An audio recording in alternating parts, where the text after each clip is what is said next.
मौमिता देवनाथ के डॉक्टर के दो दोस्तों ने कहा कि अस्पताल में उन्हें उनकी स्किल के लिए जाना जाता था। मरीजों के साथ में वह बातचीत अच्छे तरीके से करती थी।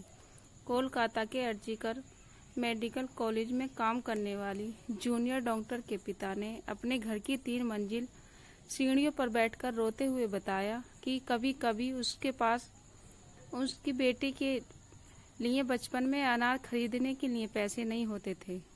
उन्होंने कहा कि जब मेरी बेटी छोटी थी तब हमारा आर्थिक हालत काफ़ी ठीक नहीं थी।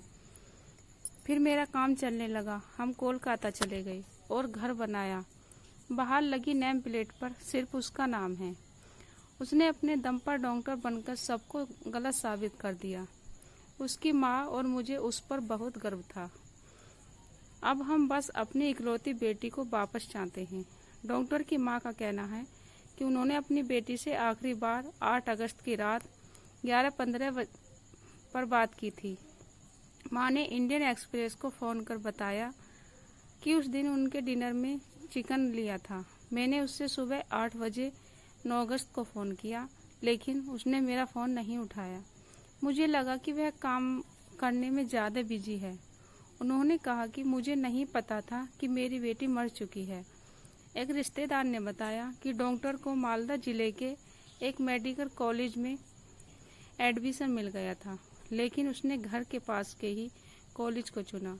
उन्होंने बताया कि 2018 में उसे MBBS की डिग्री मिली। 2022 में वह अपनी PG की ट्रेनिंग के लिए अर्जी कर अस्पताल में भर्ती हो गई। 9 अगस्त को उसका शव अर्जी कर की 4थी मंजिल पर सेमिनार हॉल में मिला था।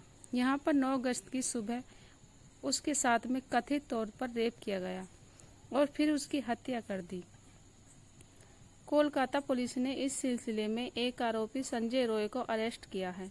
RG कर हॉस्पिटल में लेडी डॉक्टर की मौत के बाद अस्पताल के डॉक्टर मामले की जांच के लिए एक साथ आए हुए हैं। उनके साथी उन्हें याद करते हुए कहते हैं कि वह एक बातूनी और सभी के साथ में मिलकर रहती थी। इसका कभी भी किसी से कोई झगड़ा नहीं हुआ था। डॉक्टर के दो दोस्तों ने कहा कि अस्पताल में उन्हें उनकी स्किल के लिए जाना जाता था। मरीजों के साथ में वह बातचीत अच्छे तरीके से करती थी। अगर किसी मरीज के रिश्तेदार को कुछ भी सलाह चाहिए होती थी तो उन्हीं के पास में भेजा जाता था। रेजिडेंट डॉक्टर के तौर पर उन्होंने अपनी बिजी शेड्यूल के बाद भी उन्होंने एक डायरी रखी। इसमें उन्होंने अपने विचारों और एक्सपीरियंस को शेयर किया। उनके साथी बताते हैं कि वे सोशल मीडिया पर भी काफ़ी एक्टिव थी। उनकी मौत के बाद में उनका अकाउंट को हटा दिया गया है। एक साथी ने बताया कि वह अक्सर उसकी सुंदर राइटिंग की वजह से उसे चिढ़ाता था। वह भी रोते हुए याद करते हुए कहता है कि मैं अक्सर उसे मजाक में कहता था कि उसकी राइटिंग एक डॉक्टर के लिए ठीक नहीं है। दोनों PGT की मुलाकात साल 2012 में हुई थी। वह हमारे 9 लोगों के बीच में अकेली महिला PGT थी। मेडिकल के लिए हमारे जुनून ने हमें जोड़ दिया था। उसने मेरी मेडिकल में काफ़ी मदद की और इसके बाद में हम दोनों दोस्त बन गए। उन्होंने कहा कि जब मैं उन्हें याद आता है कि लेडी डॉक्टर की हत्या उसी कमरे में की गई थी जहां पर हमने एक साथ क्लास ली थी और एक दिन पहले हमने अपना टिफिन भी शेयर किया था। उन्होंने कहा कि उन्हें याद है कि 9 अगस्त को उनकी लाश मिली थी। उसी दिन उन्होंने सेमिनार हॉल में हत्या के बारे में सुना था और फिर पता चला कि पीड़िता मेरी दोस्त थी।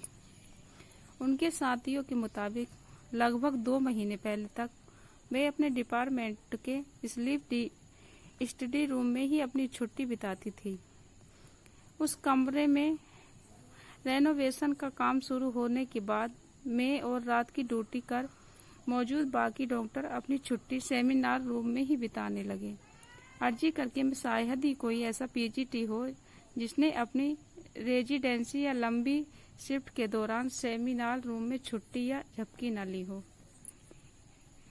एक साथी ने कहा कि सोशल मीडिया पर उनके सबकी तस्वीर शेयर किए जाने पर भी अपना गुस्सा जाहिर किया। उन्होंने कहा कि क्या वह सम्मानजनक मौत की हकदार नहीं है। डॉक्टर की मौत की खबर आने तक उनके साथी PGT का कहना है कि कि वे इस साल अक्टूबर में उनके घर पर दुर्गा पूजा उत्सव का बेसब्री से इंतजार कर रहे थे। वे कहते हैं कि पिछले 2 सालों से वह दुर्गा पूजा के दौरान हमारे लिए खिचड़ी का प्रसाद लाती थी। वह इस साल भी उत्सव मनाने की प्लानिंग कर रही थी।